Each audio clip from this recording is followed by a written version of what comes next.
We recently went over Conservative Home's poll of polls of who's your favourite minister? Who do you think is doing the best? And Kemi Badenoch, for quite some time, has been at the top. Now, I will say to anyone, and I will always question, why on earth is she at the top? Well, she's pulling a Liz Truss. She's making it look as if she's doing a good job. But if you listen to most Conservative MPs or people who are sort of working with Kemi Badenoch, they are sending the message she doesn't really know 100% what she's doing. She's fence sitting a lot of the time, refusing to make decisions when she will say, well, this is what we need to do. But in the meantime, she will go out and say, well, I think maybe we should discuss this more, or maybe this needs to be discussed a bit more. Basically, putting off the decision not to be made. And because she does that, she's being seen as a bit of a useless stick, shall we say. People are wondering, obviously, why is she there?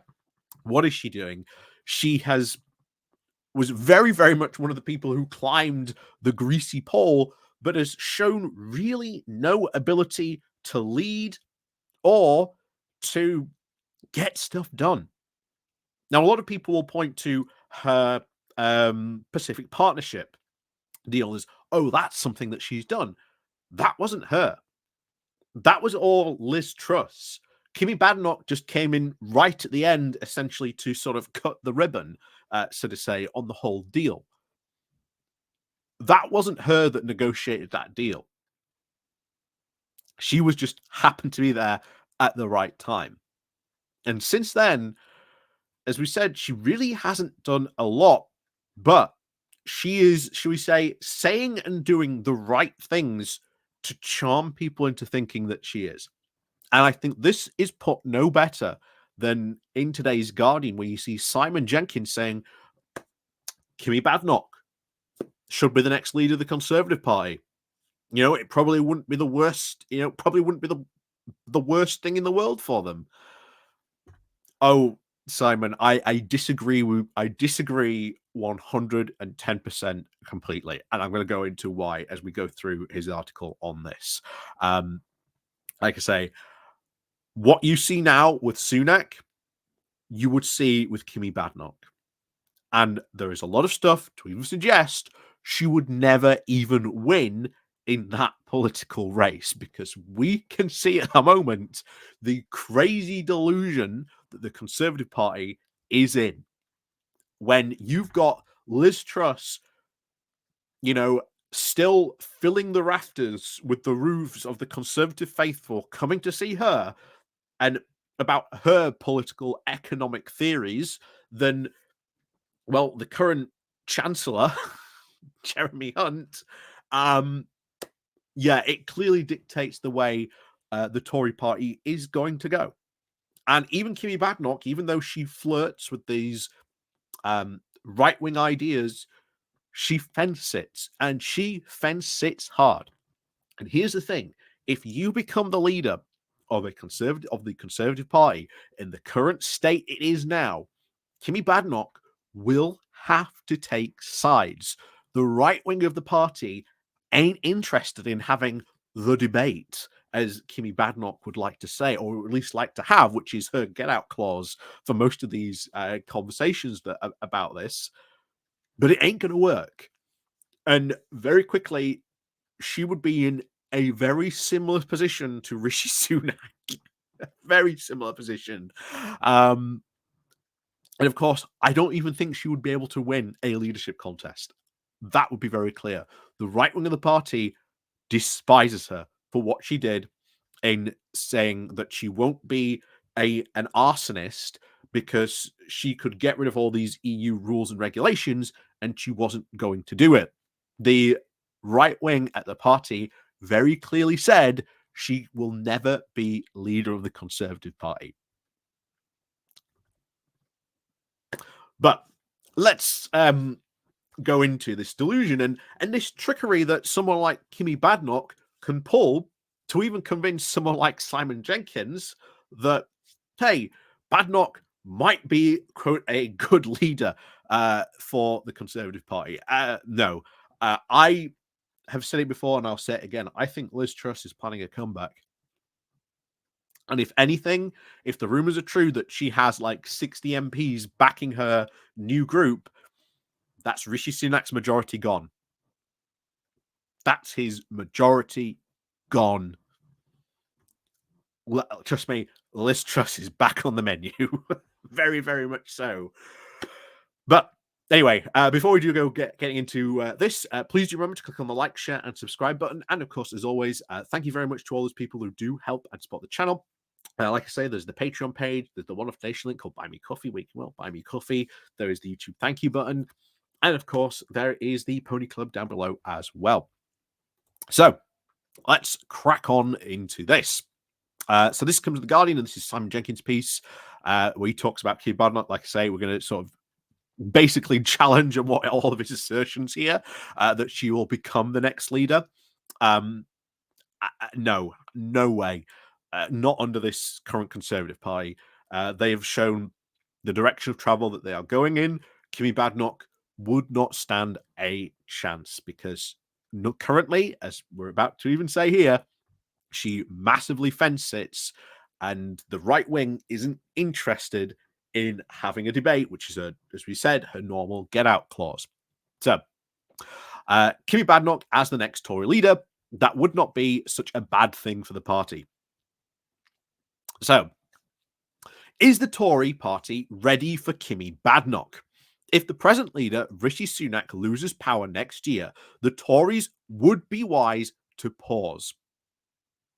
Yeah, and they're not they're not even interested in pausing. Depending on how Rishi Sunak's speeches goes, the fact that this conference has already been considered an absolute fiasco, and currently at the time of doing this, we're still on the first day properly of the conference.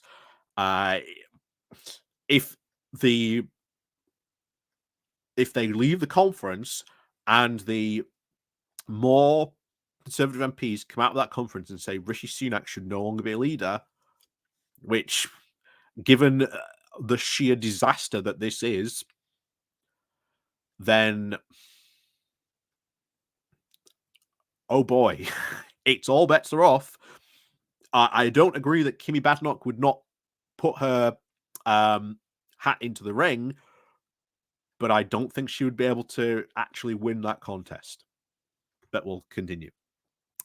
So, for all the hysteria of modern Westminster, Sunak has steered his ship from a tempest into calmer waters with some dignity. calmer waters? Absolutely not. The idea that he has gone from a tempest to calmer waters, no way. No way whatsoever. That is not the current Conservative Party. Westminster is not any calmer for Rishi Sunak being in charge, as we probably are about to see. But politics rarely forgives defeat. He may be an energetic and intelligent prime minister, and should surely be allowed to recover his party from anything less than a humiliating defeat. But parties tend to reward a challenge from a more extreme wing. Badenoch may well step in. Here's the thing. I do agree with you on that. If Sunak loses the next general election, he will absolutely stand down. He won't stick around. That is an absolute given. I wouldn't be surprised if he jumps ship immediately after the results are announced and he concedes the election.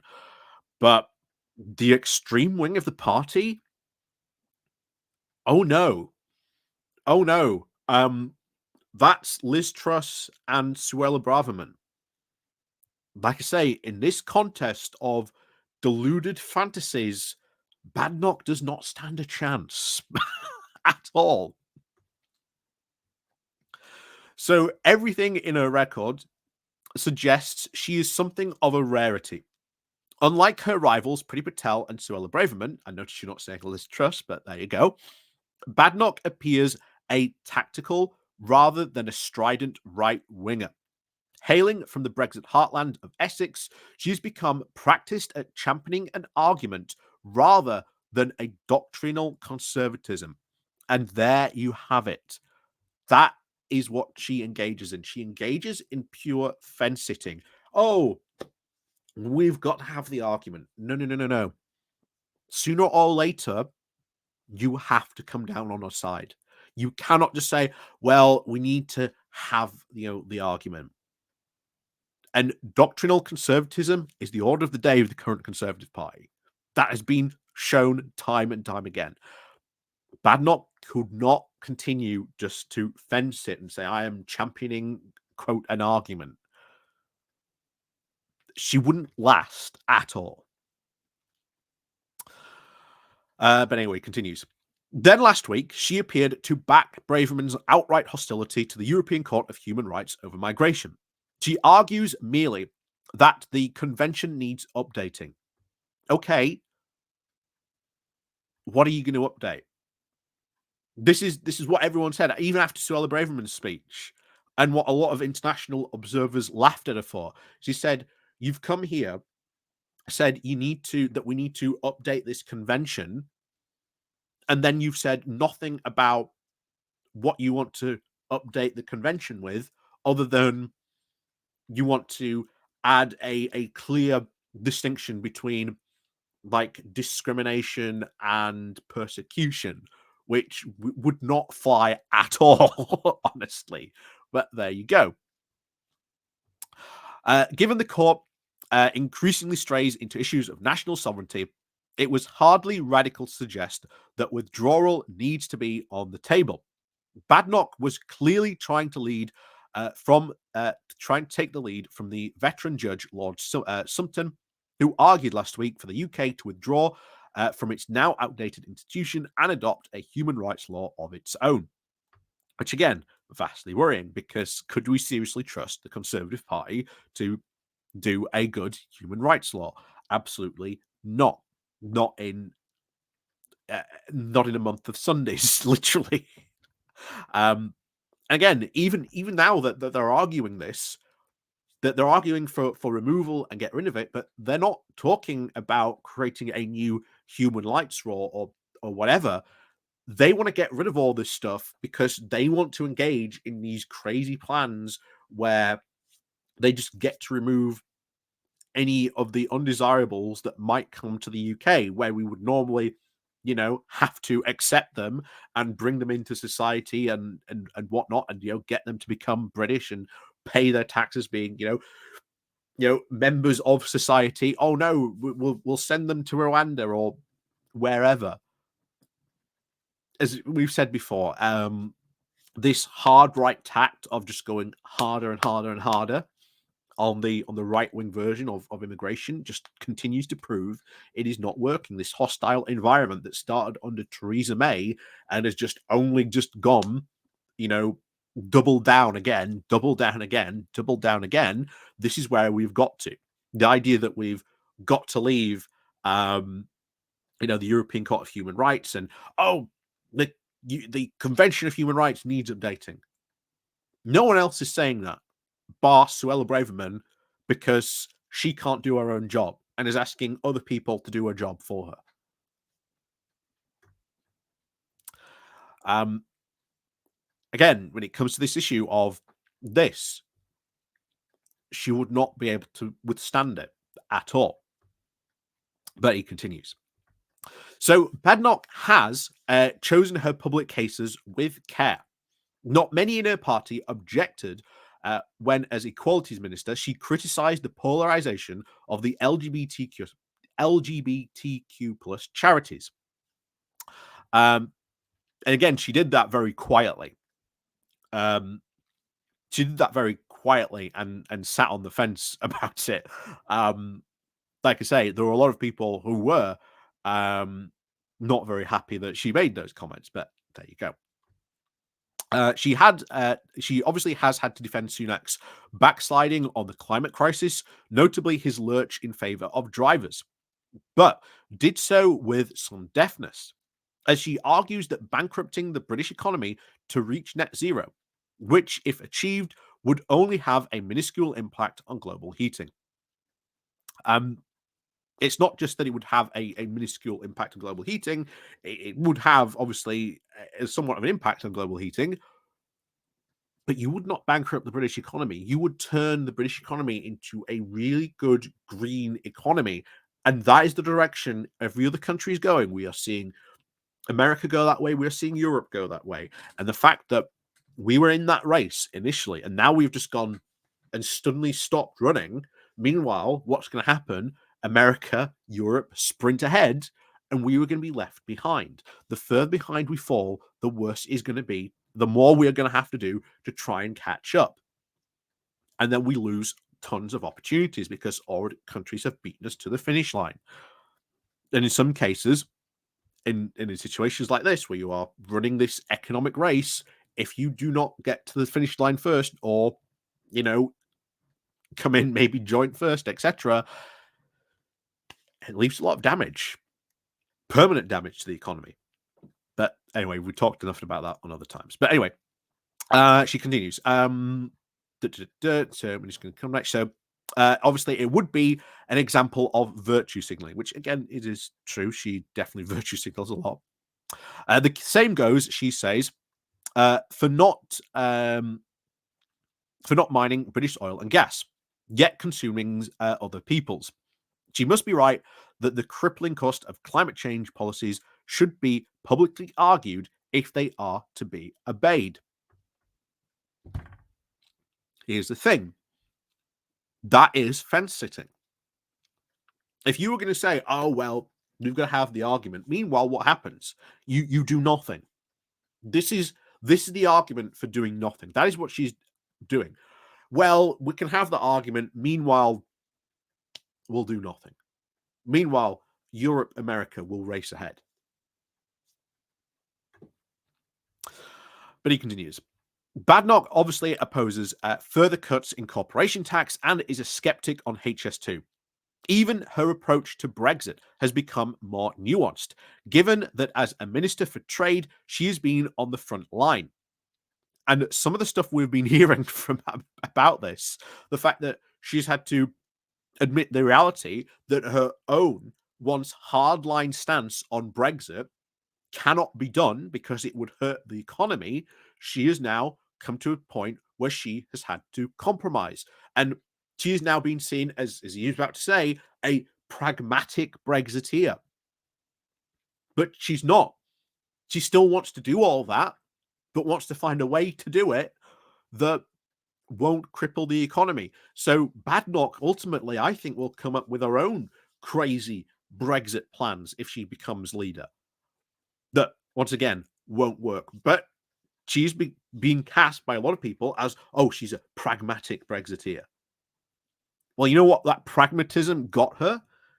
From people like in the right wing of the party openly saying she will never be leader of the top of the Conservative Party. That is what they openly said. And that is why I've said, even if she were to run in a leadership contest, I don't think she would win. Because the right wing of the party, which we know is very powerful, would not back her. It would not back her at all. So anyway, it continues.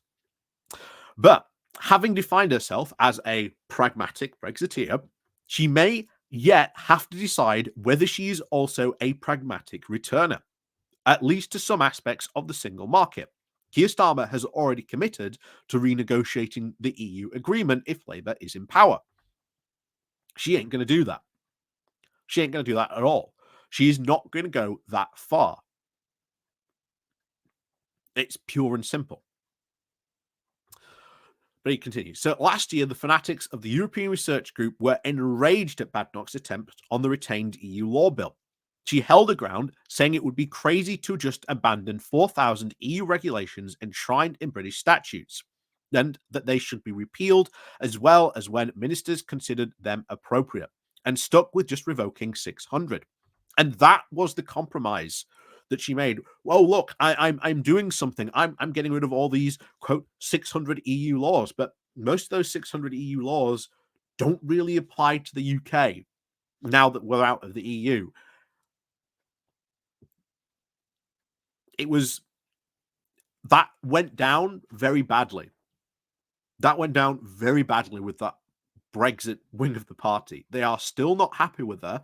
And they ultimately said after that, which I'm surprised Simon Jenkins isn't mentioning, that they openly said at that moment she will never be leader of the Conservative Party. This is why I disagree with his entire thesis he's put here on this. That this is the direction the Conservative Party should be going in. No, Badenoch has once again proved time and time to be awful. She doesn't really have any big achievements to her name that she can call legitimately her own.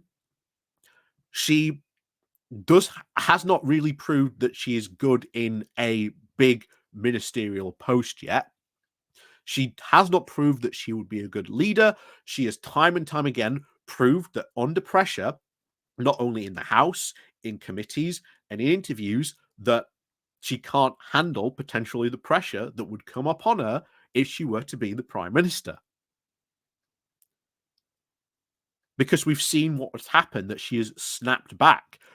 She's lost her temper very clearly in these debates, and it has not been perceived very well by other people in the Conservative Party. I'm surprised Simon Jenkins, once again, is not mentioning that. But again, if you do, sort of ruins his entire thesis that that's the direction that, the Conservative Party should go in. She should be the next leader. I highly doubt she's going to be the next leader. I would not be surprised to see her in the leadership contest, but her chances of winning are a pretty long shot at this moment in time. But let's finish this off. So, as Badenoch reiterates, every country is now having trouble with inflation, growth, and immigration. Countries must collaborate in solving them, not tear themselves apart in self-harm. Interesting that, again, she says that. Would we undo the act of self-harm that is clearly Brexit? No, she's not going to do that. Because at the end of the day, she's a fence sitter. Even if she says, "Oh yeah, we've got to not tear ourselves apart in acts of self harm." Well, Brexit is the biggest act of self harm we've ever done. Are you going to reverse that? No, not in a month of Sundays. She will do everything she can to fence it. The EU Retain Law Bill is a perfect example of that. But anyway, continues. She has made optimism, or at least not pessimism, the leaf mode of her public statements, and this is not unattractive. Her clear tendency is not to assert that the right-wing position on every issue, but to suggest it be debated. And that is, and I will say it, is fence sitting.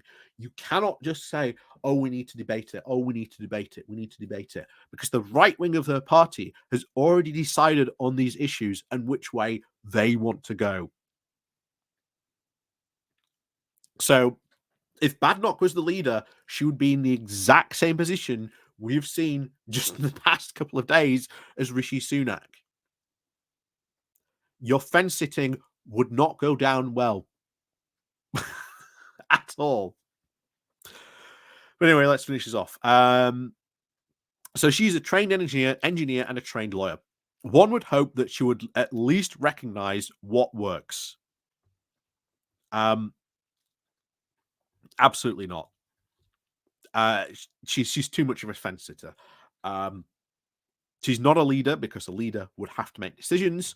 This comes clearly across from all her statements. The fact that she resists committing to saying statements even now, even in her leadership attempt last year, all she really did was the woke stuff, which we know doesn't really work in this country, and proved at that particular time that the Conservatives were somewhat flirting with the idea of doing it.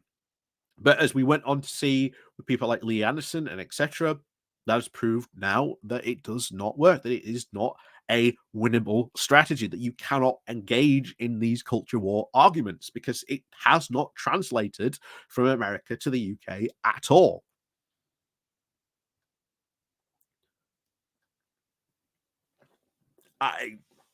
I know.